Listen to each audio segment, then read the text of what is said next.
If you're anything like me, you're crushed under life in the digital age. Your phone yells at you all the time, you're in an online argument in 3 places, and you have more crap that you don't want to have to do tomorrow. You long for the freedom and adventure to be found in the windswept plains of the American West. If only for a short time because, you don't want to have to mess with typhoid. The question is, do you want to be a leveraged bounty hunter or a marked outlaw on the run? And which Red Dead Redemption game truly deserves to be called the best? A spiritual successor to 2004's Red Dead Revolver, Red Dead Redemption underwent 5 years of development by Rockstar San Diego before being published by Rockstar Games in May of 2010. The open-world action-adventure game released to near universal praise, winning numerous Game of the Year awards, and in the years since has come to be known as one of the best video games ever made. So I, and everyone else, was waiting impatiently for Red Dead Redemption 2, even for a time doubting whether another would even ever be made. Then, in October of 2016, Rockstar released a trailer depicting the open-world environment for a Red Dead Redemption follow-up. And after years of waiting for them to succeed their Western masterpiece, in October of 2018, a trailer was finally released revealing a new character and a new story. And while Red Dead Redemption 2 released a great success and acclaim, generating more than $700 million in sales over its opening weekend, it was also mired with complaints and controversy from workplace problems to problems with gameplay. I saw several different large channels and outlets saying that Red Dead Redemption 2 wasn't fun the way a game should be, that it often felt more like a Western simulator than a game because of finicky horse controls and numerous tedious design elements, so they said, like temperature tracking, horse storage, survival meters like food and stamina, even down to simple things like the animations that play when interacting with the world elements. Overall, there was an argument made that Rockstar's game design was outdated, and there was a general idea floating out there amongst some that it didn't quite live up to the original. So, after playing the second game and really enjoying it, I had to go back to the first to see how much Rockstar had changed between 2010 and now. In the first Red Dead Redemption, we play as John Marston, a former outlaw who is forced to assassinate his former gang members using his gunslinging skills after the government takes his wife and son hostage. Going back to the first game, I was surprised to see how similar the controls felt compared to the second. Nearly everything from drawing your weapon to mounting and controlling your horse was exactly the same. So I found it very easy to get back into. Well, kind of. As I found that many of the complaints people had for Red Dead Redemption 2 were far more annoying in the first Red Dead. And most noticeable were the horse controls. They were far more aggravating.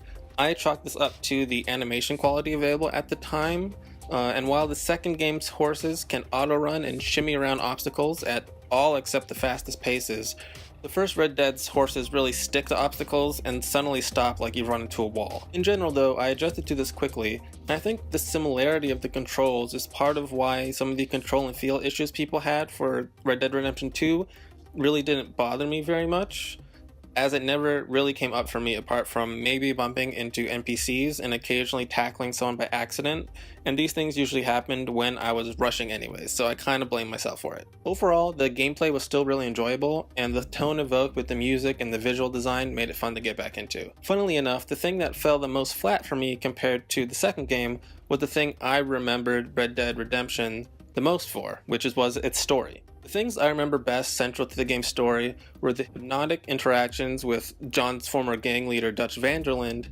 and John fighting to be with his family. But both of these storylines really only happen towards the last sort of third of the game. For most of the game, you're hunting down these gang members with whom you're told you have a connection, but they're largely anonymous, and you don't really feel the emotion having to kill them as much as you might had you grown to know them throughout the course of the game the way you do in Red Dead Redemption 2. It feels a lot more like telling than showing oftentimes, and it lacks a lot of the moral complexity of the choices that our protagonist Arthur has to make in Red Dead Redemption 2. I always felt like the good guy because the people you're hunting are mostly nefarious and bad, and they feel a lot more like video game boss villains. And when you add on top of it that you're being forced to do all of this by the government as it is, it doesn't have as much emotional impact as it could have. Take for instance the first boss mission where you break into Bill Williamson's fort. You assemble a ragtag bunch of strangers to help you break in. It feels fairly cartoonish, and it reads a lot more like a comic book, which is fine in its own right, but it isn't as poignant when your story is about a man's redemption and the death of the Wild West. Of course, you do have many side missions that flesh out and breathe life into the world, showing how important something as simple as herding cattle could be to basic survival, when you have to go help on Bonnie's ranch before a thunderstorm comes in and knocks out her whole herd. But these things just don't stack up to the almost literary nature of the gang's struggle for survival in Red Dead Redemption 2.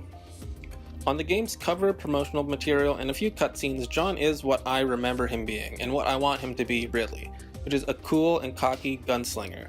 But I didn't see it as much going back into the game as I thought I would. He's normally very calm, measured, polite, with very little of the venom shown on the cover, and this contrasts a lot with Red Dead Redemption 2's protagonist Arthur, who definitely bites. Again, I might chalk this up to the time period where the game was made, but it feels like every performance in Red Dead Redemption 2 was better, with even actors who reprised their roles improving. I would also attribute this to improved directing and a snappier script as well. So after playing the first Red Dead over for probably the 5th time, I have to say that I think 2 is the better game, because mostly everything I remembered Red Dead for was improved in 2.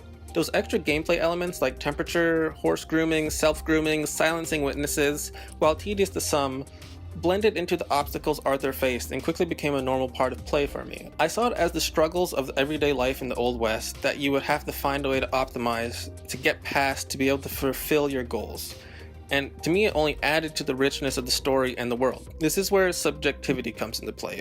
I wasn't a busy professional trying to squeeze in an hour of fun after dinner, or a reviewer with 3 more games to review that week. Apart from not really having any problems with the control, I also had time to sit back and really enjoy the world of the game, and overall, it really added to the identification with Arthur, the humanism of the story, and the foundational theme of the series. Why does it matter that the freedom and adventure of the Old West is ending? Because of the struggle of the people that are still caught up in it. While some may criticize Red Dead Redemption 2 for being just more of the same, I found that it really surpasses its predecessor in a way that transcended the medium. Every storytelling choice in the first game is done better by the second game. The main character is more dynamic and engaging, the voice performances are better, the story immediately starts off with high stakes, with the gang on the run struggling to find food and shelter in the snow-covered Grizzly Mountains. Compare this to the first game, with the opening sequence having John kind of dink around on Barney's farm and go and become a sheriff's deputy. If the theme of the story is man trying to survive in the changing West, then RDR2's is clearly superior. By having the main conflict around helping the gang survive, the stakes are higher, and we immediately see what we're fighting for. Compare that to the first game where we don't see John's family until the end of the second act. Now, I know why we don't see John's family until that late in the story. By having him reunited with them later in the game, it makes it feel like we had to fight to get them back, and we had to earn it. And by having that moment be so fleeting, it makes it even more impactful when we're separated again. But to me, this is about the writers' and designers' choices. They chose to start the story in media res, with John already separated from his family. If we had just started the game with even a 2-minute sequence showing his family being taken, I think it could have added to the feeling that we were really fighting for something real and tangible that we had already seen. Again, I go back to my previous point with the gang members. What 2 does really well is add emotion by showing us their relationships instead of just talking about them. Of course, this also makes it far more emotional when we finally see the gang fall apart because of betrayal. We see similar improvements to the story arcs of the main characters. I found that compared to Arthur's emotional transformation, John really did not change that much. I think this is a result of the story's setup. He doesn't want to be doing any of the things that he's doing, he just wants to be out from the government's control and get back to the life that he's already made. But that lack of agency stops the character from having an opportunity to grow because he's not making these choices for himself. The real emotion in the story, for me, came from observing the tragedies in the changing world rather than experiencing the changing of the character. And when the title of the games are Red Dead Redemption, I think the second game handles the Red Dead part and the redemption part much better. We start out the game with 2 options to kill men at our mercy within really the first 30 minutes. I killed them both, because we can't have witnesses running around when your survival is at stake, right? So that's why we need to have stakes. And while obviously we could get up to tons of mayhem in the first game, they weren't baked into the main story the way that they are in the sequel. While we can do honorable things like rescue stranded travelers or abductees, we massacre towns, we scam people, we perform countless robberies and hurt and kill and injure many innocent people. While we can juggle the morality of all of this as necessary for survival in a world that's really just adversarial to us, there's no doubt that we are not the good guys in this part of the story. And while some of the agency is taken out of Arthur's hands by Micah's hot head or Dutch's orders, it's clear that we are a stone-cold killer. we're a bad dude, and the game really revels in the moments Arthur lets this be known. Every verbal conflict is just simmering with Arthur's self-deprecating humor and this looming threat of bloody violence. This, of course, just makes it all the stronger when he transforms, taking us through the demise of the gang and Arthur's health. Having him and us see the effects of the violence and the way of life he was leading, and all the while, us, the audience, knowing how much fun and how entertaining all the violence and the adventure of the early game was, makes us feel that transformation even further. If Arthur can't truly redeem himself, at least he's trying. Meanwhile, for the first game, the most generous read of the redemptive arc that's promised by the title that I can really give for John is that maybe he's redeeming himself by coming to terms with his past and trying to put it all to bed. But if I'm being honest, it doesn't really feel like that. It mostly feels like the game's saying either he can't be redeemed himself, or if I'm being generous, then it would be something like that this new civilized world won't let him be redeemed, that they don't want this person to be redeemed. The second game's story just takes the points the first was trying to make and elevates them one step further. We can see this in some of the world building elements. We see that the world is changing in both games, but in the second game it shows us why this is all happening with the inclusion of the gang's conflict with Cornelius Cornwall. We see how the ruthless industrialization brought by this oil tycoon brings with it the money and the means to change people's way of life from wild freedom to smog-filled drudgery. I think one comparison really illustrates this. Towards the end of the first game, we see the plight of the game's Native Americans as we're forced to ride with the US Army against a tribe that Dutch has kind of taken under his spell. The game has us shoot them down with a Gatling gun, and we do feel some sadness for the futility of their cause. But Red Dead Redemption 2 takes this idea and really fleshes it out. We see how the Dakota tribe is forced from their lands by those seeking oil. We see how they're lied to. We see how different factions of the tribe want to deal with this, and we see why this ex-Civil War general leading this crusade against them is so cruel and unmovable in his goals. We see the people that try to help them, and we see how they're moved to violence when it's clear that their position is untenable. So the second game takes this same material and turns it into an emotional and philosophical look at what bravery really is. I think the ultimate example of the changes between the game and the uplifting of the same material is really shown in stark contrast with the game's epilogues. Obviously this will be major spoilers, so you can skip ahead to this mark here to avoid that, but really you should go play the games. At the end of the first game, we play as John's son Jack, who avenges him and continues the cycle of violence in the story. While it's satisfying, the ending feels more like a self-destruction than anything, with Jack seeming to fall into the lifestyle that his father spent the whole story and fought so hard to escape from.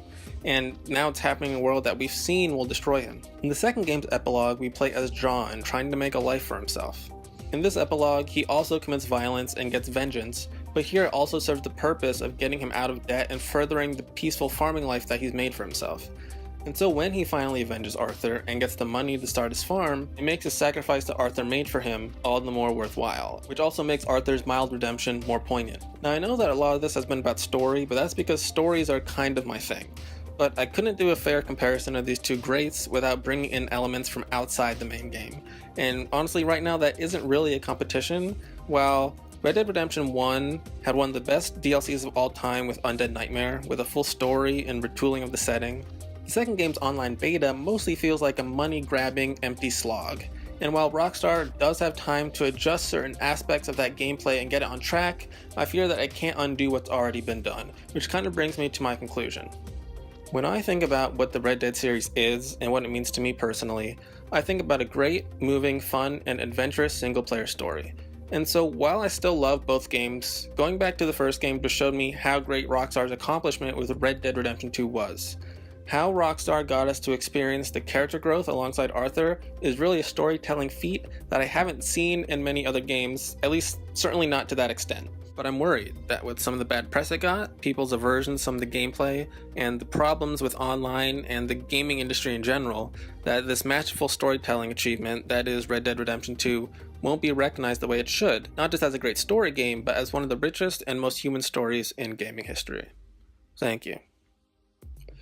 If you liked this video, please let me know by giving it a like, and let me know in the comments below which game you think was the best. And if you want to see more videos like this, be sure to subscribe so you can see more. Have a good one.